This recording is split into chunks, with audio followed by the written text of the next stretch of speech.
देश के प्रधानमंत्री नरेंद्र मोदी के जन्मदिन को सेवा पखवाड़े के रूप में मनाया जा रहा है। इसी कड़ी में जयपुर के जवाहर कला केंद्र में एक विशेष प्रदर्शनी आयोजित की गई, जिसमें नरेंद्र मोदी के बचपन से लेकर अब तक के जीवन सफर को चित्रों और दस्तावेजों के माध्यम से प्रदर्शित किया गया। इस प्रदर्शनी में उस रेलवे स्टेशन की तस्वीरें भी लगाई गई जहां प्रधानमंत्री मोदी ने बचपन में चाय बेची। प्रदर्शनी में गुजरात के विकास मॉडल की झलक, अयोध्या में बने भव्य राम मंदिर का चित्र और भारत की संसद की फ्रेम में प्रधानमंत्री मोदी का फोटो विशेष आकर्षण का केंद्र रहा। आपको बता दें कि हमारे संवाददाता ने प्रदर्शनी में मौजूद लोगों से बात की। सुनिए क्या कुछ कहा है लोगों ने। अभी हम हैं जयपुर के जवाहर कला केंद्र में, और जवाहर कला केंद्र में हम इसलिए हैं क्योंकि यहाँ पे देश के प्रधानमंत्री नरेंद्र मोदी का जन्मदिन के उपलक्ष्य में एक नमो प्रदर्शनी लगाई गई है। और ये नमो प्रदर्शनी जो है सेवा पखवाड़े के तहत पूरे राजस्थान या पूरे भारत के अंदर में काम कर रही है, अलग अलग इवेंट कर रही है नरेंद्र मोदी के जन्मदिन को लेकर। अभी हम यहाँ पर हैं एक काल्पनिक रेलवे स्टेशन के ऊपर में जो बनाया गया है, जिसके अंदर नरेंद्र मोदी की बचपन की तस्वीर लगाई गई है चाय बेचते हुए की। और यहाँ पर वो बड़नगर रेलवे स्टेशन का नाम का भी एक चित्रण दिया गया है जहां पर नरेंद्र मोदी चाय बेचा करते थे। साथ में यहाँ पर चाय की बहुत सारी केतलियां भी रखी गई है अलग अलग डिजाइन में, जिससे आप साफ देख सकते हैं। और हमारे साथ में जैसे कि हम बता दें कि नेतृत्व की नींव, ये इसका एक सबसे पहला फ्रंट का एक जो है स्लोगन दिया गया है नरेंद्र मोदी की इस तस्वीर के साथ में। हमारे साथ में जो है यहाँ पर एक शिखा है, प्रदेश मंत्री हैं भारतीय जनता पार्टी की, और उनसे हम बात करेंगे इस बारे में कि नरेंद्र मोदी के बचपन के बारे में। शिखा, सबसे पहले तो तुम्हारा स्वागत है। ये जो प्रदर्शनी लगाई गई है इसके बारे में थोड़ा सा कुछ बताइए। जी, ये आप जो बैकग्राउंड में तस्वीर देख रहे हैं, ये अपने आप में एक महागाथा को दर्शाती है कि कैसे आज विकसित भारत का स्वप्न जो हमने देखा, हमारी पीढ़ियों ने देखा, उसको साकार करने वाले एक महान व्यक्तित्व की ये गाथा है, जिसकी शुरुआत यहीं से हुई। मोदी जी का बचपन का चित्रण आप देख रहे हैं।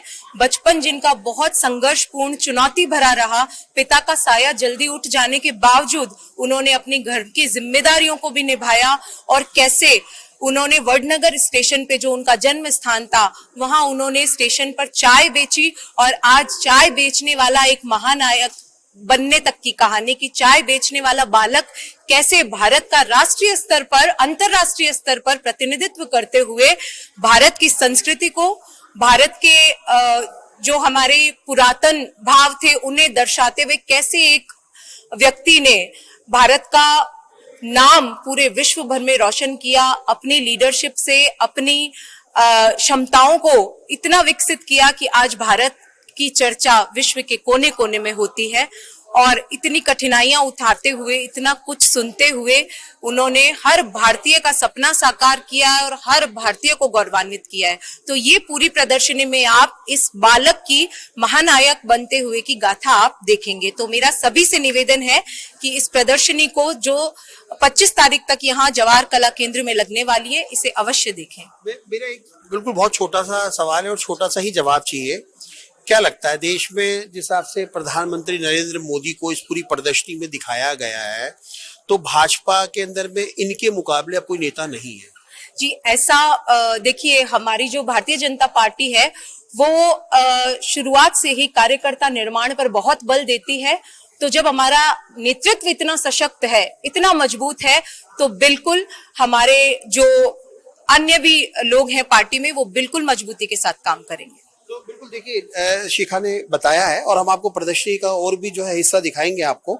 और क्योंकि यहाँ प्रदर्शनी हम अपने राजेंद्र जी को बोलेंगे कि यहाँ पर आप देख सकते हैं कि प्रदर्शनी जो है लगाई गई है और मोदी के वो तमाम पहलुओं पर गौर किया गया है।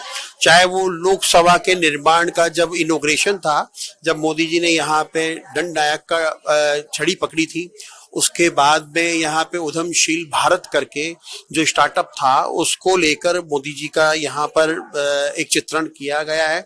साथ में देश, पूरे विश्व का सबसे बड़ा चिनाव रेलवे ब्रिज का भी यहाँ पर प्रदर्शन किया गया है। और साथ में हम आपको और दिखाना चाहेंगे कि ये जो बच्चा है ये मोदी जी की जो है एक तस्वीर बना रहा है। इसमें चित्रण किया गया है, ये मोदी जी के बचपन की फोटो है। ये उनके जब आरएसएस के अंदर में संघ में उन्होंने प्रवेश किया तब की, और ये आपातकाल की फोटो है। और ये अब देश के प्रधानमंत्री लोकसभा में जब ये है, और लास्ट में जो है ऑपरेशन सिंदूर हुआ उसमें जब उन्होंने भारतीय फौजियों की जो ड्रेस पहनी उसका भी इसमें चित्रण किया जा रहा है। तो बिल्कुल देखिए, आप देख सकते हैं इसके अंदर में कि हम इस बच्चे से भी बात करेंगे। बेटा, ये जो आप चित्र बना रहे हैं क्या इसमें खास है? एक अभी मोदी जी के बर्थडे मतलब जन्मदिन, मोदी जी के 75 साल के हैं, उसके ऊपर प्रदर्शनी लगी थी, तो उसके ऊपर चित्र बनाना था उनकी जीवनी के ऊपर। तो इसमें मैंने दिखाया है कि वो बाल्यावस्था में स्टेशन के ऊपर चाय बेचते थे, तब से लेके प्रधानमंत्री बनने तक का सफर, वो संघ से जुड़े, संघ में रहते हुए उन्होंने आपातकाल का विरोध किया। आपातकाल का विरोध उन्होंने भेष बदल के अलग अलग जिलों में प्रवास किए, विरोध प्रदर्शन किया, अपनी गिरफ्तारी दी।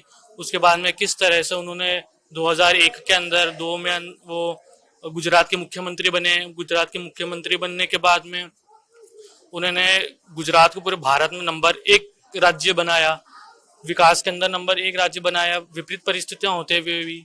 उसके बाद में वो 2014 में देश के प्रधानमंत्री बने। देश के प्रधानमंत्री बनते हुए उन्होंने काफी सारे विकास काम किए। एक चीज देखने को मिलती है कि 14 में और आज 25 में अंतर क्या है। 2014 के जब स्वतंत्रता दिवस के अंदर उन्होंने लाल किले से अपना भाषण दिया था, तो उन्होंने जोर दिया था कि हमको देश के अंदर हर घर के अंदर टॉयलेट होने चाहिए, स्वच्छता होनी चाहिए। और आज 25 के अंदर जब उन्होंने अब स्वतंत्रता दिवस पे लाल किले की प्राचीर से भाषण दिया, तो उन्होंने कहा कि देश के अंदर मेड इन इंडिया जेट्स होनी चाहिए, सेमीकंडक्टर होने चाहिए, मेड इन इंडिया, यहाँ तक कि सुई भी एक भारत में होनी चाहिए। तो ये पता चलता है 14 से लेके 25 तक इन 11 सालों में देश का कितना विकास हुआ है। और आज इन ऑपरेशन बिल्कुल आप देख सकते हैं कि इन 14 सालों के अंदर में, क्योंकि साथ में आप देखते हैं स्वच्छ भारत मिशन की अगर बात की जाए तो स्वच्छ भारत मिशन में दोनों नगर निगमों का 3000 करोड़ रुपए का बजट है, लेकिन शहर की दुर्दशा खराब है। फिर भी यहाँ स्वच्छ भारत मिशन का जो है जिक्र किया गया है। हम अपने कैमरामैन को बोलेंगे दिखाए, और साथ में हमारे यहाँ पे 2 महिलाएं भी खड़ी, उनसे पूछेंगे, क्योंकि महिलाएं ही ज्यादातर जो है स्वच्छता का ध्यान रखती है, अपने घरों में साफ सफाई रखती है। और खासकर दिवाली का सीजन है, दिवाली के सीजन में साफ सफाई तो होती है। तो मेरा सवाल है कि भारत स्वच्छ मिशन का एक बैनर लगाया गया है, लेकिन जयपुर स्वच्छता के मामले में नंबर 1 भी है। देखिए, मैं आज की बात करूंगी कि आज हम यहाँ पे नरेंद्र मोदी जी के जीवन पे आधारित प्रदर्शनी का आयोजन हुआ है। यहाँ आप देख रहे होंगे कि जगह जगह अलग अलग ये जो प्रदर्शनी लगी हुई है, इसमें एक है स्वच्छ भारत। तो 2014 से पहले भारत में स्वच्छता का पायदान कौन से नंबर पे था और आज भारत किस आयाम पे है। तो आप देखिए कि महिलाओं को 2014 से पहले गांव की महिलाओं को सुबह जल्दी उठ के शौच के लिए बाहर जाना पड़ता था। तो ये तो अभी भी स्थिति ऐसी है?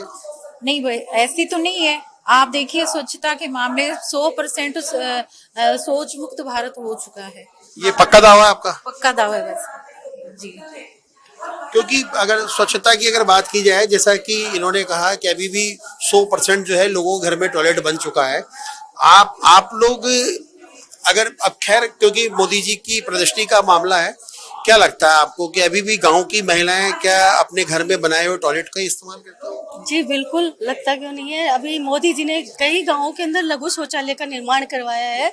वो अपने आधार पे करवाया है कि महिलाएं पहले बाहर जाती थी शौचालय के लिए, तो कई तरह की बीमारियां हो जाती थी, इन्फेक्शन हो जाता था। इसी के निजात पाने के लिए मोदी जी ने हर गाँव के अंदर लघु शौचालय का आयोजन किया गया है, जिसके तहत सभी गाँवों के अंदर ये योजनाएं पहुँच चुकी है। सभी गाँवों के अंदर शौचालय का निर्माण हो चुका है।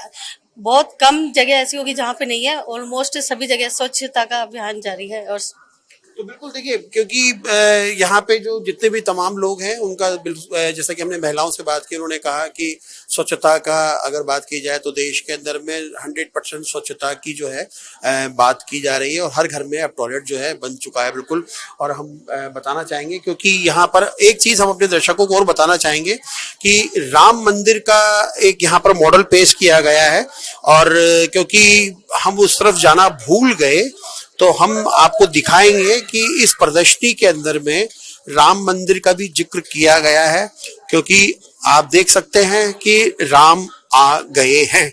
यहाँ पर ये स्लोगन दिया गया है कि राम आ गए हैं। ये इसके अंदर में मोदी जी का जो है चित्रण दिया गया है कि राम आ गए। राम मंदिर का कैसे निर्माण किया गया, कैसे इस पे जो है अभी भी इसमें निर्माण चल रहा है। लोगों की आस्था के साथ में जो है इसके लोगों का ध्यान रखकर भारतीय जनता पार्टी ने, जैसा कि भारतीय जनता पार्टी कार्यकर्ता कहते हैं, मोदी ने राम मंदिर बनवाया है। साथ में यहाँ पर कुछ जो है पुराने रेडियो भी दिखाए गए हैं।